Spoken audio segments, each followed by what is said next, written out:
Welcome guys, or welcome back if you're new or a returning subscriber. Today's video, I'm introducing 3 new letter subscriptions, all from the same company, the Flower Letters.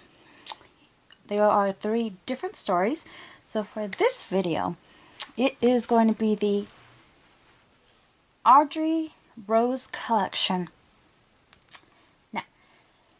Here is a synopsis of what this letter subscription will be about. The Audrey Rose collection takes place during World War II and is centered on one of the most significant days in history, June 6, 1944, D-Day.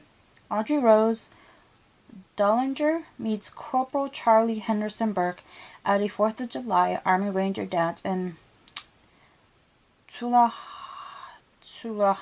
Tennessee. The two soon learn they have a great deal in common: a love for their country, loyalty to the Army, and of course an immediate attraction to one another. As their relationship develops through their correspondence, the couple moves closer and closer to one of the most important days of World War II.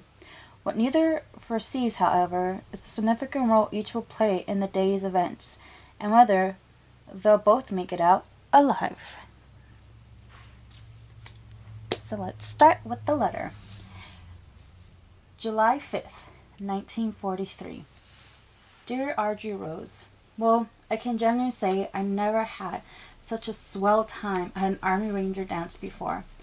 And that's saying something, since these dances are a soldier's lifeline when Captain Firebanks is on the warpath, which he definitely was this week.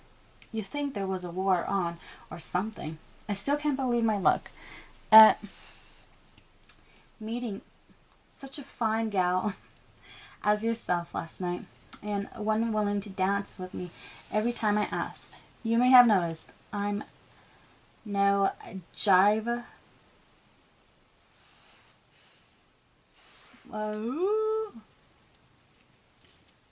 bumper like a lot of the other fellows here at Camp Forest, so I appreciate you taking a chance on me. A guy can get mighty Jane crazy after being cooped up with a whole bunch of fellas all week, so I apologize if I came off too strong by asking you to dance every dance. The truth is, I couldn't take my eyes off you from the moment you walked in the room. You looked so fine and shiny in that red dress. It's fine that you were just as pretty and smart on the inside, only made it harder to resist pestering you so much. I really hope you don't mind. Honestly, I think the last 48 hours were some of the best of my life. So much was said, yet there's still so much to say. So here I am writing you in an attempt to keep the conversation going, so to speak. You're probably getting this pretty soon after you get home. I hope your trip was safe and uneventful. I hope writing so soon doesn't come off too strong either. Fact is, I've never been great at this whole courting thing. I've never been able to hide my feelings too well, see, and most people consider me shy. But you aren't the kind of gal a fellow waits too long to get cracking after. Audrey Rose. Tomorrow, Fairbanks will be back to busting our chops. Unlike my fellow Rangers, however, I've got the memory of dancing with you to keep me going. We need to be ready for what's coming, you know. I'm glad to have you on my mind. Some fellows around here think ladies are distracting during Ranger training. We're supposed to be the best of the best, as they say, so our superiors expect a lot more out of us than they do in the regular Army. But I don't see someone like you as a distraction. You're the best kind of reminder of who and what I'm fighting for, our women, children, and families, so they can be safe from the likes of dear Forbre. I can't imagine a world run by the Third Reich. My mama only told me so much about the Great War. Can't remember if I told you that my father served. Mom said his service and imprisonment changed him. It was like she didn't know or recognize him when he got back. Like he never really came back. From where I'm sitting, it kind of feels like that war never really ended, because here we are again, and Germany seems to be right back at the center of it all, doesn't it? My mama still has my father's army trunks full of his things. She never let me see it, though. I tried once when I was 12. My curiosity got the best of me, and she caught me just as I was opening the lid to look inside. I never seen her so angry before or since. It's actually why I enlisted in the first place, and why I tried out for the Rangers. I never wanted to see my mom that mad or sad again. She cried the whole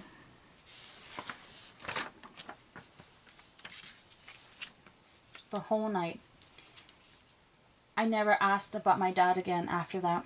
Maybe one day she will talk about him, and we'll look through these things together. I guess it's right about now where I wish I had a father to write to, especially since he would understand this war, having already been through. Oh sure, I had uncles that helped me with all the man stuff growing up, and a few of them served in the Great War as well. But I never experienced the bond with them that I saw them have with their own kids, you know. I hope I can have that kind of bond with my kids one day. I suppose I better try to survive this war first though, right? Anyway, sorry if I'm rambling now. It seems like there's still so much to say, and I feel like I can tell you anything. I wish we had more time, Audrey Rose. Any chance you'll be coming to Tullahoma, Tennessee again? If I wasn't such a ear beater the last time you were here, I might have learned a few more of the specifics about you than I did. Do you enjoy your work? Tell me about your family. Do you have sisters, brothers? I remember you mentioning that your daddy is a PS man. Is he still active in the war effort? Where is he stationed? What's his rank? How about your mother? Is she as smart and pretty as you? Well, I better get to bed and be ready for tomorrow. I'm sure Captain Fairbanks had a tough roll of buttons for us to shine. He always does. Take care, Audrey Rose, and if you got a minute, maybe you could spare a fond thought for Corporal Charles Henderson Burke once in a while. I'll be much obliged if you would. You'll be on my mind often enough. Love, Charlie. P.S. When is your birthday? I guess I never got around to asking. Mom says it's not polite to ask a lady her age. So please feel free to ignore me. As for me, I'm sure you heard the fellows calling me Grandpa and Old Man when you were here. My birthday is October 18th, 1919. I'll be 24. Here is the dance card that he mentioned. The Rangers 4th of July swing. And here you have, trying to angle this. You have the Ranger Swing Dance Program, and you have all the dances. It says, In the Mood, Charlie Burke. Boogie Woogie, Charlie Burke. Coming in on a wing and a prayer, Charlie Burke. Don't get around me much anymore, Charlie Burke. Goodbye, suit, Charlie Burke. So you get the thing. Every single dance on this dance card was danced with Audrey Rose and Charlie Burke. I will see you in my next video.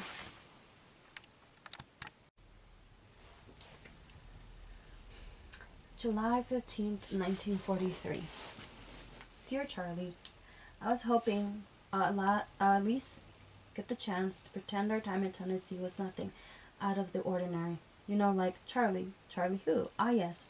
I think I recall meeting a tall, handsome, broad-shouldered Army Ranger with moderate dancing abilities a few weeks ago. I can close my eyes now and imagine that shy smile of yours spreading over your face the moment you realize I'm only teasing you. And yet, how could I, in good conscience, tease you after such a letter?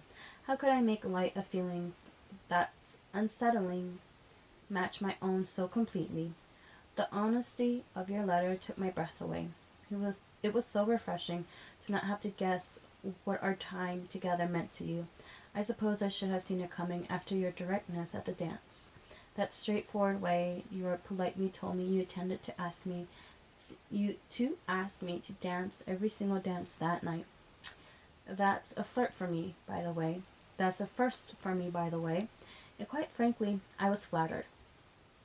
It made me want to keep saying yes, just to see what a contradiction such as yourself would do next. You know, Burke for an, for an obviously shy fella, extremely confident. And for the record, I'm very glad I kept saying yes. All teasing aside, Charlie, thank you for your letter. When you walked me to my hotel after the dance and we parted into the lobby, I couldn't help feeling something essential had just gone missing.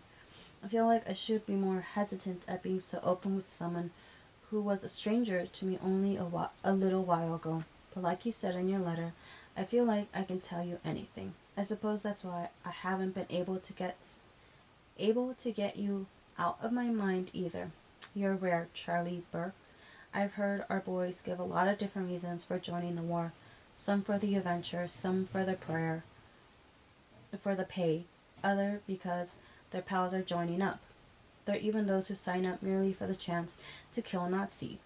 With you, however, there's a noble purity to your reasons. You give me hope that if there are enough soldiers like you, we might just make it out of this horror all right. I'm sorry your father came home so altered from the Great War, a POW. That must have been awful for your mother. All that time not knowing, hoping he would come home safe to her, only to have him return a mere shell of himself. The general, my father, said that was common among the soldiers he fought with during the Great War. I imagine that must have been quite lonely for you as well, not having him there at all, not even through your mother's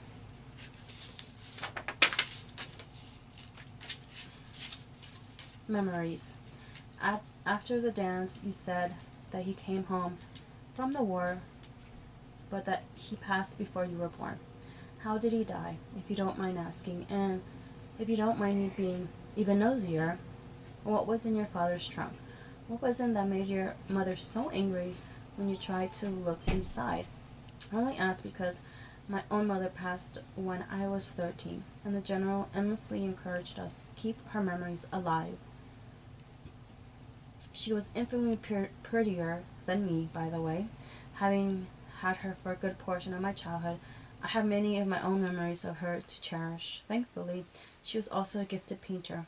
To this day, my father proudly displays her art in every room of our family home back in San Diego. He even gifted me some of her finest pieces to hang in my apartment here in Washington, D.C. I can't imagine how difficult it would be I can't imagine how difficult it would be to not always have a part of her near me through her paintings, or to not have my father share his own memories of her so freely with my sister and me. My mom passed while giving birth to our little brother, Sam, by the way. He only lived 3 days. I'm sure your mother has her reasons for keeping your father's memory so much to herself, though. The general once told me that some of the deepest scars of war aren't found in the soldiers, but the ones they leave behind. Sadly, I've come to learn that for myself over the past 2 years. But enough of this humdrum stuff. You've asked about my family. My father's General Duke P. Drollinger in the Army. As I mentioned before, we call him the General, because strangely, father just feels too formal. He's currently third in command in the OSS, Office of Strategic Services. I'm his personal secretary, and, as I know you'll understand, that's all I'm at liberty to say about it. I have one sister, Ruby, who's 2 years my junior. She's currently an Army nurse stationed in Africa. If my father hadn't already claimed me for his secretary, I'm sure I would be serving somewhere else in the Army. Some are devout Catholics. We're devout Army. You asked if I'd be heading back to Tullahoma anytime soon. As luck would have it, the general is bringing me along to conduct more war business with your Captain Fairbanks mid-August. Our train arrives on Friday, August 20th at 1300 hour. I believe the general put in a TRO, so someone will be assigned to meet us and drive us to Camp Forest. Perhaps you could drop a potato while on key P duty and get stuck with the job. If not, perhaps there's another dance that weekend. Aside from taking notes for the general, I don't have any plans, and as dance partners go, you're right. You're no jive bomber, Charlie, but I'd rather dance with you than anyone. Which was not the real reason I kept saying yes when you asked me. I hope this letter finds you well. I genuinely hope Captain Fairbanks is preparing you for whatever you and our other best of the best boys will be called upon to do to end this dreadful war. In the meantime, please take care of yourself, Charlie. Love, Audrey Rose. P.S. I'm not sure how you feel about older women, but as it turns out, I was born December 22nd of 17.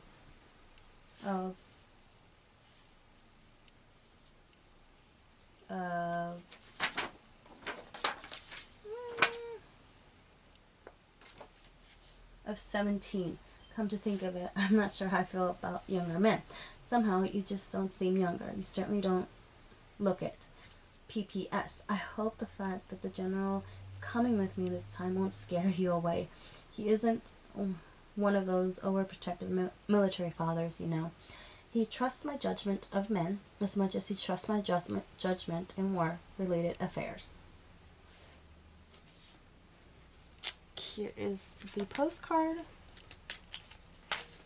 and sticker. Hope you enjoyed this video. Give it a thumbs up or thumbs down and subscribe to the channel. See you in my next video.